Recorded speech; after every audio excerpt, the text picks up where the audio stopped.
오늘 하나님 말씀을 같이 나누겠습니다. 우리 지난주에 이런 말씀을 나눴는데 기억이 나시려는지요? 사도들의 기도. 기도가 성경에는 굉장히 많이 나오는데 우리 사도들의 기도가 있었습니다. 그 사도들의 기도의 핵심은 무엇이었습니까?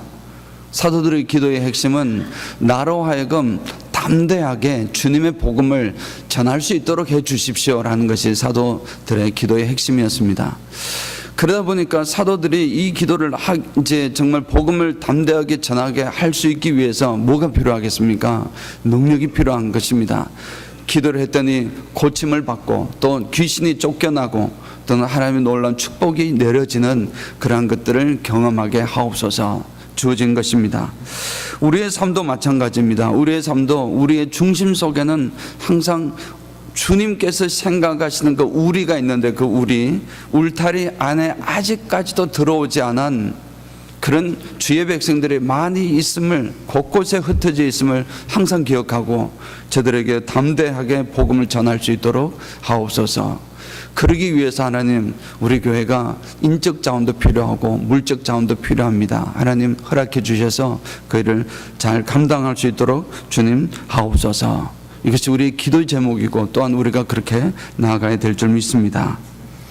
그런 하나님 나라 확장을 위해서 헌신하고 나아갈 때는 사실 많은 헌신들이 필요합니다. 그래서 오늘은 헌신된 일들이 어떤 일들이 있는지 몇 가지를 잠깐 먼저 한번 보겠습니다. 선교 사역을 하면은 참 헌신이 많이 필요합니다. 여러분 아시다시피 시간적으로나 또는 재정적으로나 또는 실제로 선교를 가면 어떻습니까? 우리 해일이나 특별히 이런 데 가면 덥기도 덥고 얼마나 위험하기도 하지만 그리고 정말 땀 뻘뻘 흘리고 1년 흘릴 땀 한 하루에 다 흘릴 정도로 고생이 참 많이 합니다. 육체적인 고생도 있고 또 스트레스도 받고 여러 가지가 힘들 수가 있습니다. 그런 시간적으로 재정적으로 육체적인 고생으로 헌신을 하게 되는데 그러한 선교에 대한 헌신을 많은 성도들이 사실은 하고 있습니다. 저들을 통해서 하나님께서 놀라운 하나님의 역사가 지금도 계속되고 있는 것입니다. 교회를 위해서 헌신하는 분들도 많이 있습니다. 몇 가지 예를 들자면 주일날 성도들에게 맛있는 점심을 이렇게 나누기 위해서 식사를 준비하는 분들이 계십니다. 아이들을 가르치는 아이들이 말을 잘 듣습니까? 잘 안 듣습니다. 그럼에도 하나님의 말씀을 흡득하면 아이들에게 들어갈 수 있을까 고민하며 준비하여 아이들을 가르치는 교사들이 있고 또 오늘 이 멋진 찬양을 하나님 앞에 올려드리기 위해서 찬양으로 시간을 내어서 연습하고 또 투자해서 결국 이런 하나님 앞에 하나님의 아름다운 찬양을 올려드리기 원하는 찬양대원들도 있고 교회 건물을 보수하고 청결하게 하기 위해서 틈만 나면 망치를 들고 틈만 나면 빗자루를 들고 이렇게 교회에 어떤 무엇이 없을까, 이렇게 못 박을 데가 없을까 이렇게 하시며 이렇게 돌아보시는 그런 분들도 계십니다. 교회에 무슨 행사가 있으면 썰렁해지지 아니하도록 안 그래도 사람도 별로 없는데 나라도 가야지 하는 그런 마음을 가지고 긍정적으로 또 열심히 참석을 해서 그 분위기를 만들어 가려는 분들도 계십니다. 교회 부흥을 위해서 단 한 사람이라도 전도를 해야지라는 마음으로 동분서주하시는 분이 있습니다. 김치를 만들어서 나눠주기도 하고 또 여러 떡도 만들고 이렇게 나눠주기도 하는 그런 분들도 계십니다. 슬럼프에 빠져있는 성도들, 이런 성도들이 있음을 발견하고 그들을 위로하고 권면해서 또 이렇게 하는 일과 또 목회자를 도와서 그런 일들을 하려고 하는 그런 분들도 많이 계십니다. 교회 부흥을 위해서 자신도 힘들지만 그리고 자신도 너무 바쁘지만 그런 와중에서도 공예배에 참석을 하고 특별히 시간을 할애해서 교회를 위해 기도하는 그 모임이나 또는 기도하는 시간에 많은 투자를 하는 그런 분들도 계십니다. 일일이 열거를 하지 않았지만 사실은 하나님 나라를 이루기 위해서 수많은 곳곳에서 보이지 않게 또 헌신하는 분들이 굉장히 많이 있습니다. 또한 우리 교회의 임원들로서 우리 컨시소를 구성하고 있는 장로님들이나 집사님들이나 이런 또 우리 섬겨가는 분들, 재정 담당자나 이런 담당하시는 분들이 교회가 크든 적든 그런 참 헌신된 일들이 필요한 것입니다. 참 흘려가며 이렇게 헌신하는 그런 분들이 역시 계시는 것입니다. 이런 헌신하는 성도들로 인해서 하나님 나라가 아름답게 확장되어 갈 줄을 분명히 믿습니다. 그런데 오늘 하나님 말씀을 통해서 같이 진짜 본질적인 말씀을, 심각한 말씀을 나누기를 원합니다. 이런 헌신하는 분들 중에, 물론 헌신한다고 해서 모든 것을 말씀하시는 것은 아니지만, 또 하나님 일을, 정말 교회 일을 열심히 하시는 분들 중에 가끔씩은 번아웃 되는 분들이 계십니다. 번아웃 되어서 실족 아닌 실족을 하는 그런 경우가 종종 보게 됩니다. 왜 이런 경우가 생기는 걸까? 왜 열심히 일을 하고 하나님을 섬기고 하나님을 향해서 열심히 나아가는데도 너무 열심히 하다가, 헌신하다가 지쳐서 그런 것일까? 또는 그런, 당연하지, 너무 열심히 하고 헌신하니까 인간이니까 지칠 수도 있지, 그리고 또 실족할 수도 있죠. 그렇지만 다 그런 것은 또 아님을 보면 뭔가 하나의 어떤 문제가 있음을 볼 수 있습니다. 한마디로, 하지만 평생 동안 주님을 향해서 끊이지 않고 열심히 충성 봉사하시는 분들도 굉장히 많이 계십니다. 정말 아무리 열심히 해도, 헌신해도 지치지 않고, 또 더욱더 깊이 주님과 더불어 더 깊은 신앙의 세계, 행복의 세계로 참 즐거운 신앙생활을 유지하시는 분들도 계십니다. 우리 중에서도 많이 계실 줄 분명히 믿습니다. 왜 어떤 사람들은 똑같은 힘들게 열심히 같이 일을 하고 시험이나 어려움이 왔을 때 그냥 쓰러지고 번아웃되고 또는 실족하는 경우도 생기지만, 또 그렇지 않은 경우, 끝까지 시험이 와도, 같은 시험이 와도, 아니 더 심각한 시험이 온다 할지라도 그것이 오히려 더 깊은 신앙으로 들어가게 하는 그러한 모습들이 나타나게 되는 것일까요? 이 질문에 대한 우리가 답을 찾기를 원합니다. 물론 우리 모두는 연약한 존재입니다. 저도 연약한 존재이고 여러분 모두도 다 연약한 존재일 것이라 생각이 됩니다. 항상 그런 존재이기 때문에 항상 우리가 서 있다 생각할 때는 항상 넘어질까 주의해야 되고 조심해야 하는 연약함을 가지고 있습니다. 그럼에도 불구하고 우리가 신앙 안에서 정말 참된 독수리처럼 창공을 향해 날개치는 그런 하나님 향해서 끝까지 전진하는 그런 신앙으로 나아가기 위해서는 꼭 필요한 그런 소중한 진리가 있습니다. 그 진리를 오늘 말씀을 통해서 같이 나누기를 원하는 것입니다. 여러분, 기독교는 어떤 종교입니까? 아시는 대로 기독교는 사랑과 생명의 종교다. 흔히들 그렇게 말씀을 합니다. 사랑인 것은 하나님께서 우리를 사랑하셨기 때문에 우리에게 영원한 생명이 주어지게 하셨기 때문에 사랑이고, 또한 죽었던 우리가 예수 그리스도를 통해서 새로운 새 생명을 얻게 되니 정말 이 생명과 사랑의 종교라고 표현할 수 있는 것입니다. 근데 동시에 기독교는 많은 이들이, 저도 마찬가지로 우리 모두가 이야기를 하지만 축복의 종교라는 사실을 결코 있어서는 안 됩니다. 기독교에는 하나님 안에는 복이 있다는 사실을 우리가 기억합니다. 그래서 복의 근원이 되시고 복의 종교다, 그렇게 표현을 할 수가 있습니다. 한마디로 가장 쉽게 표현을 해서 예수 믿으면 무엇이 있습니까? 복이 있습니다. 예수 믿으면 복 받습니다 하는 그 말씀입니다. 예수 믿으면 영생의 복을 받고 여러 가지 영적인 축복을 받고, 영적인 축복뿐만 아니라 사람의 축복도 받고 또 물질적인 축복도 받는 그러한 온갖 종류의 축복을 받게 되는 그러한 것이다라는 것입니다. 당연히 예수 믿으면 이런 복을 받게 되지만, 분명한 틀린 말씀이 아니고 옳은 말씀이지만, 이 말씀을 우리가 주의 깊게 다시 한번 깊이 생각해야 할 필요가 있습니다. 왜냐하면 자칫 이 말씀을 통해서 우리가 오해를 할 수 있는 그런 소지가 있기 때문입니다. 사실은 예수 믿으면 복 받게 됩니다, 복 받습니다 라는 것은 어찌 보면 예수 믿는 것이 내가 복을 받게 되는 조건처럼 이렇게 여겨질 수가 있다는 것을 생각해 볼 수가 있습니다. 사실 예수 믿으면 다른 복을 받는 것이 아니라 예수님, 하나님 그 자체가 바로 나의 복인데, 이 사실을 간과하기 쉽다라는 것입니다. 그런데 사람들은 예수 믿으면 다른 복을, 무슨 또 다른 복을 받을 것이다 라는 기대감에 차 있는 것을 볼 수 있습니다. 예를 들자면 이런 말씀입니다. 내가 예수를 믿었으니 이건 심각한 천국의 복인데 천국의 복을 받게 될 것이다 기대합니다. 내가 예수 믿으면 천국을 받습니다. 예수 믿어야 천국 갈 수 있습니다. 천하에 예수 그리스도 이름 그 위에 다른 이로서는 구원받을 길이 전혀 없습니다.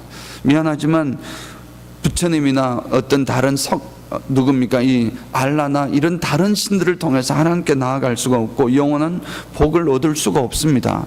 오직 예수 그리스도만 통해서만 우리에게, 사람들에게 구원의 길을 열어주셨습니다. 그래서 예수 믿으면 우리가 구원을 받습니다 라고 말씀을 하는 것입니다. 근데 이렇게 생각을 해볼 수 있습니다. 천국은, 그런데 사실 우리가 예수 믿었으니 천국의 복을 받게 되는 것일까라는 생각을 볼 때, 천국은 우리가 예수를 믿어서 간다기보다는 하나님께서 죄인된 우리를 먼저 찾아오셔서 먼저 사랑해 주시고 은혜를 베푸셔서 우리로 하여금 그 은혜를 통해서 천국의 복을 누리게 하신 것입니다.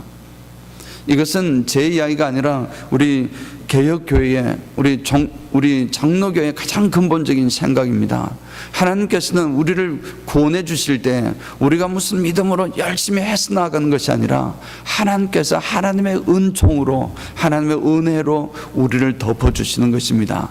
그러나 그 은혜를 내리시는 그 길 속에 반드시 믿음이라는 통로가 있어야 되는 것입니다. 믿음의 통로가 없으면 그 은혜를 받을 수가 없습니다. 그래서 우리에게는 당연히 믿음이 필요한 것이지만 그 믿음으로 우리가 구원을 받는 것은 아닙니다. 하나님의 은총으로 우리가 구원을 받게 되는 것입니다. 이렇게 말씀을 설명을 하게 되면 천국조차도 우리가 예수 믿은 것의 결과물로 주어진다는 보다는 하나님의 은혜로 거저 우리에게 주시는 것이라는 사실을 우리는 기억할 필요가 있습니다.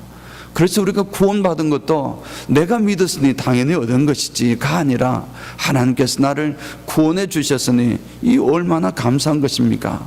은혜로 나를 구원해 주셨으니 내 평생 감사해도 모자란 감사입니다. 그래서 예수 믿는 사람들은 평생 주님 감사합니다, 감사합니다 하며 살아가는 것이 우리 신앙생활의 본질인 줄 분명히 믿습니다.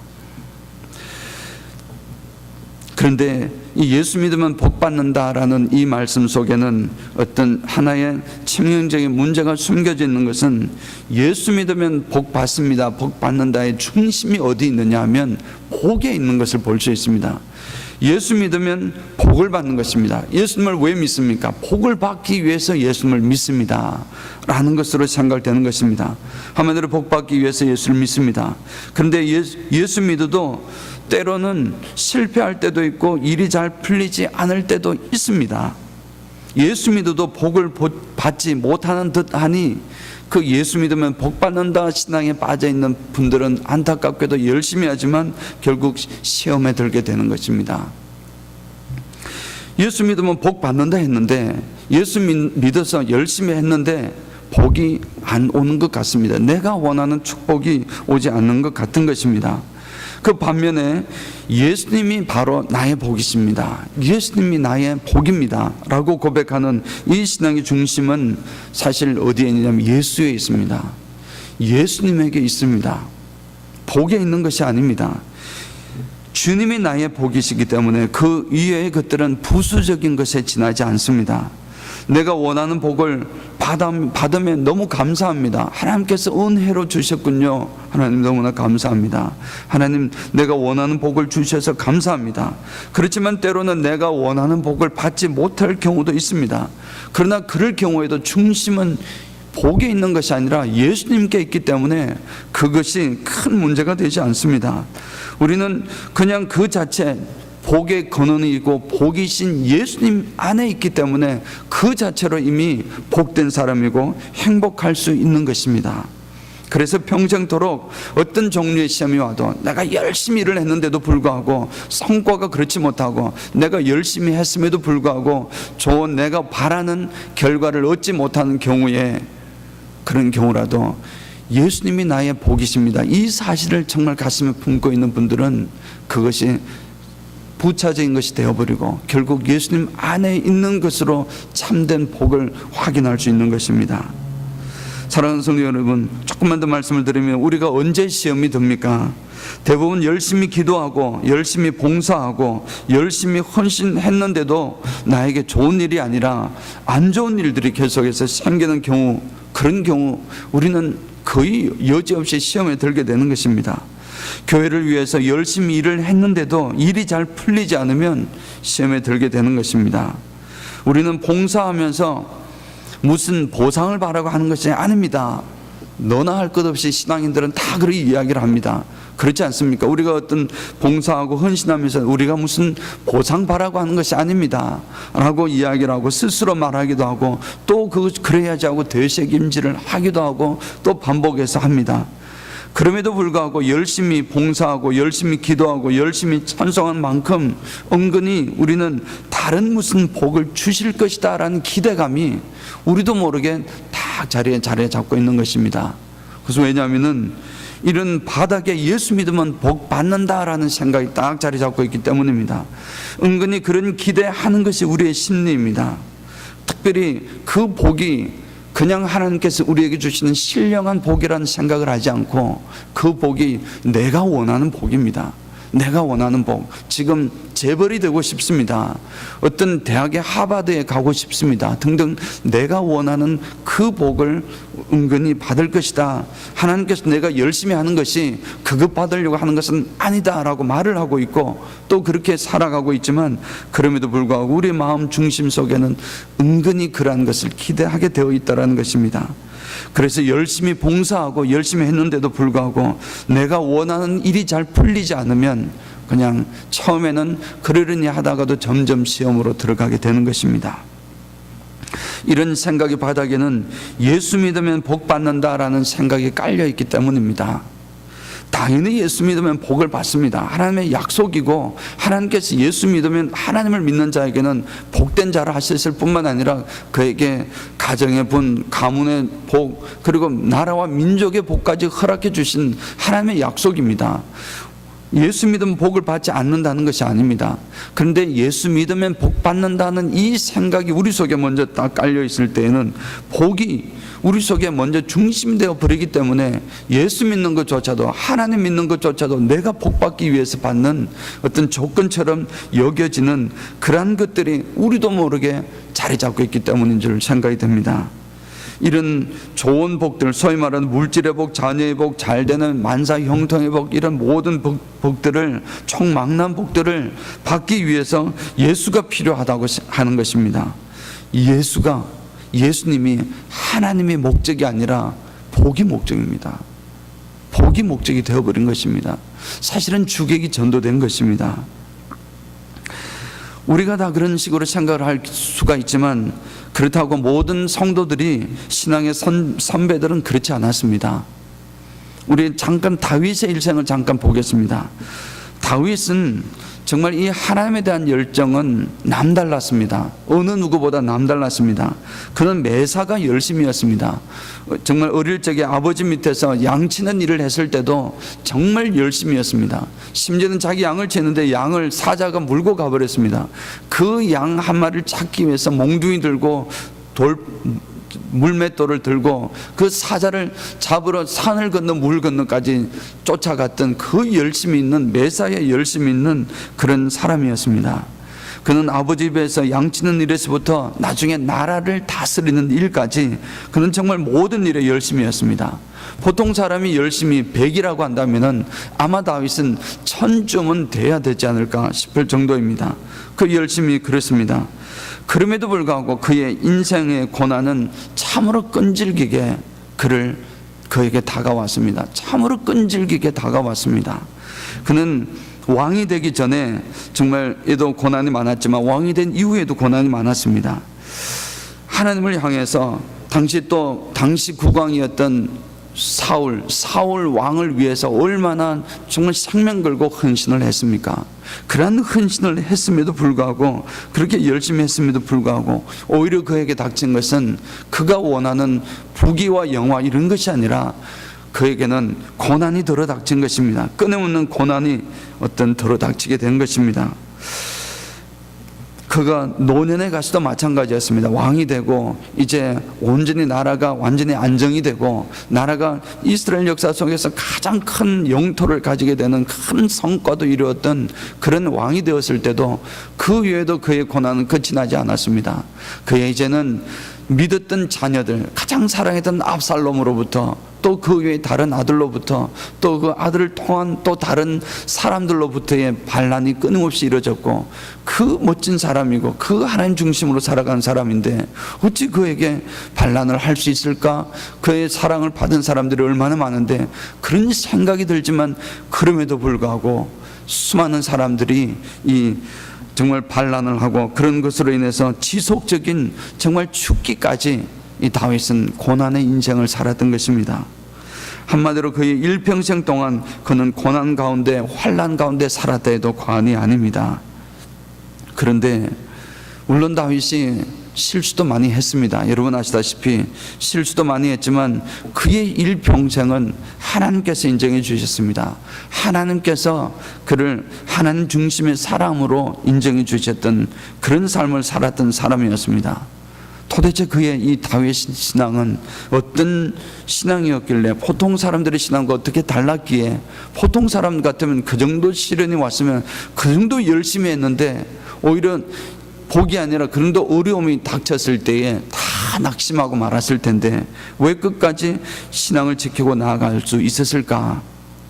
그의 신앙의 정수는 하나님을 믿으면 복을 받는다라는 신앙이 아닌 하나님이 복이다라는 신앙을 가진 줄을 분명히 믿습니다. 신앙적인 삶을 살았던 원동력이 무엇이었냐면은 하나님이 복이구나, 하나님과 함께하는 것이 복이구나, 하나님 안에 있는 것이 복이구나, 하나님 자신이 복이구나, 이 사실을 어느 누구보다도 정확하게 깨달았던 것입니다. 만약에 그가 하나님을 믿으면 복을 받는다라는 생각 속에 갇혀 있더라면은 그는 최선으로 하나님과 사울을 섬겼을 때에 복이 아니라 오히려 환난이 그에게 닥쳤을 때 실족하고 말았을 것입니다. 하나님 믿으시니 당연히 복을 받는 것인데 왜 내가 하나님을 향해서 열심히 했는데도 왜 나에게는 그런 내가 원하는 복을 허락하지 않으십니까? 라고 이렇게 생각을 하게 되는 것이 너무나 당연한 것입니다.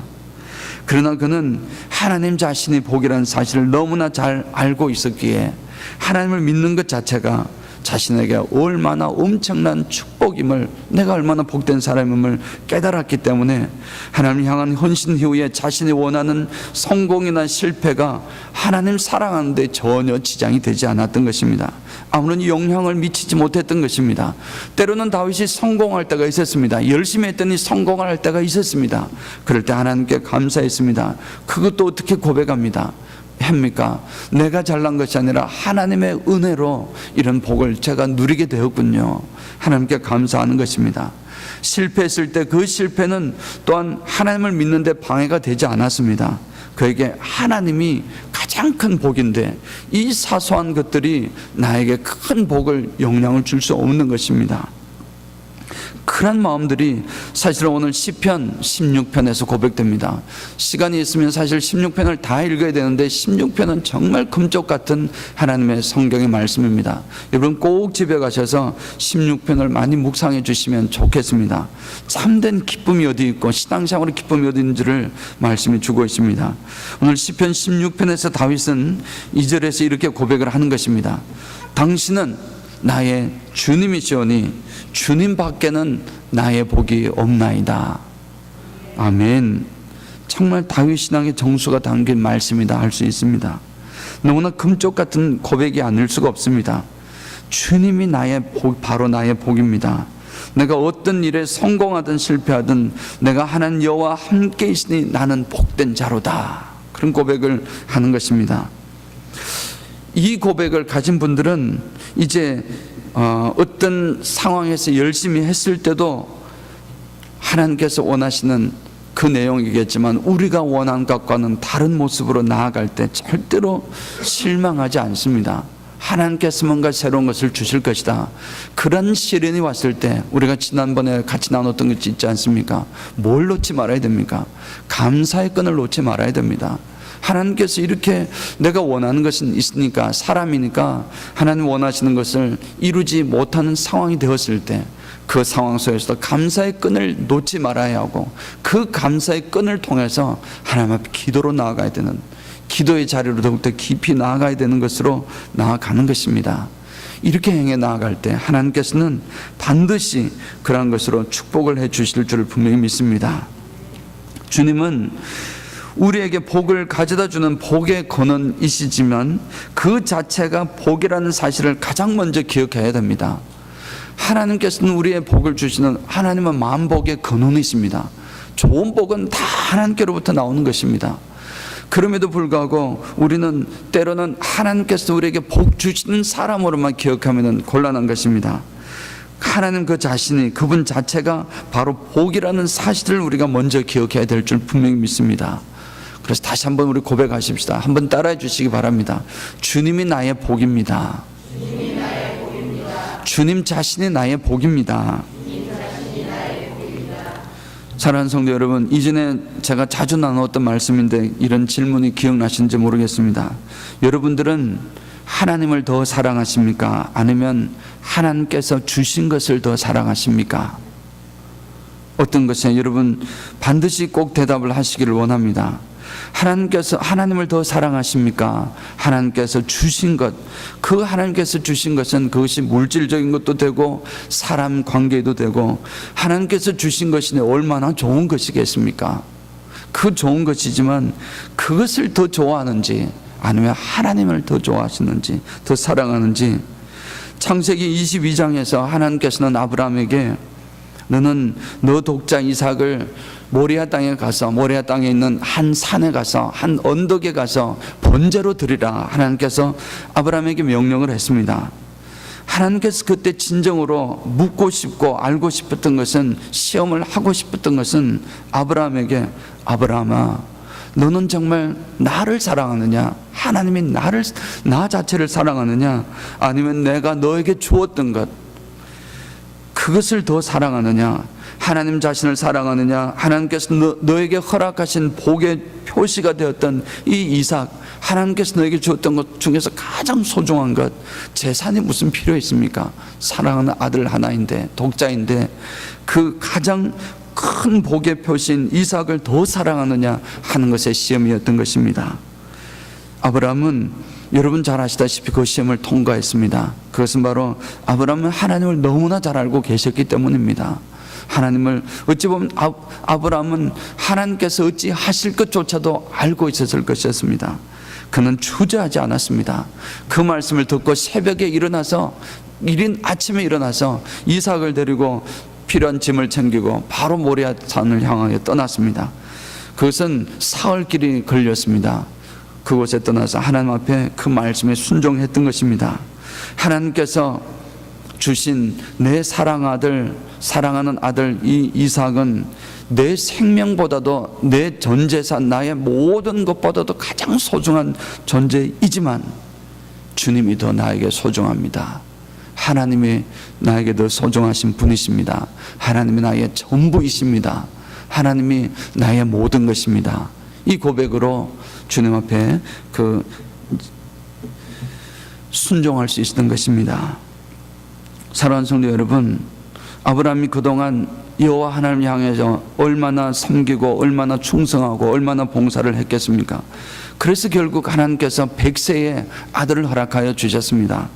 100세에 얻은 아들인데 이제 와서 하나님께 더욱더 감사하고 봉사하고 충성했더니, 그것은 이제 그 아들을 하나님 앞에 바쳐라 했을 때에 가장 정말 모든 성공의 핵심이었던 것을 바쳐라고 했을 때에, 만일 아브라함의 신앙이 복을 받기 위해 하나님을 믿는 신앙이었다면 무엇을 포기하겠습니까?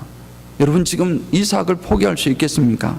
복을 받기 위해 하나님을 내가 믿은 것인데, 이 이삭을 얻기 위해서 내가 하나님을 믿은 것인데 어찌 그것을 넘어갈 수 있고 성공할 수 있겠습니까?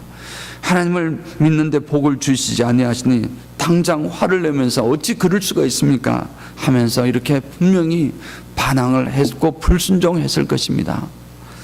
사랑하는 성도 여러분, 말씀을 맺겠습니다. 사랑하는 성도 여러분, 예배를 잘 드리면 하나님께서 복을 주실까요? 분명히 그렇습니다. 예배를 잘 드리면 하나님께서 복을 주십니다. 하지만 예배를 잘 드린 그 자체가 가장 큰 축복임을 믿으시기 바랍니다. 기도를 많이 하면 복을 주실까요? 그렇습니다. 죄송합니다. 이게 끌 줄을 몰라가지고 제가. 기도를 많이 하면 복을 주실까요? 분명히 기도하면 하나님께서 우리의 기도에 응답해 주시고 구하라 문을 두드리라고 하셨사오니 그 말씀대로 우리는 강하게 구해야 하는 것입니다. 반드시 하나님께서 복을 주실 것입니다. 그렇지만 기도하는 그 자체가 가장 큰 축복임을 믿으시기 바랍니다. 봉사하고 헌신 많이 하면 하나님께서 복을 주실까요? 분명히 당연합니다. 하나님께서 그런 자들을 바라보시고 그런 어려운 가운데 교회를 향하여 헌신하는 자들을 주님께서 복내려 주시는 것입니다. 하지만 봉사하는 그 자체가 이미 가장 큰 축복을 받은 것인 줄을 분명히 믿습니다. 봉사하는 과정 속에서 그 얼마나 큰 행복과 기쁨이 들어있는지, 하나님과 함께하며 하나님의 이름으로 내가 충성하고 봉사할 때 하나님께서 나에게 얼마나 큰 기쁨을 주시는지, 얼마나 큰 행복감을 주시는지, 이것은 경험하신 분만 아시는 것입니다. 그것이 가장 큰 축복입니다. 그 헌신으로 인해서 우리가 무엇을 받고 받지 않고가 아무런 문제가 되지 않는 것임을 우리는 깨닫게 될 것입니다. 사랑하는 성도 여러분, 다시 한번 마지막으로 질문합니다. 사랑하는 여러분들은 하나님을 사랑하십니까?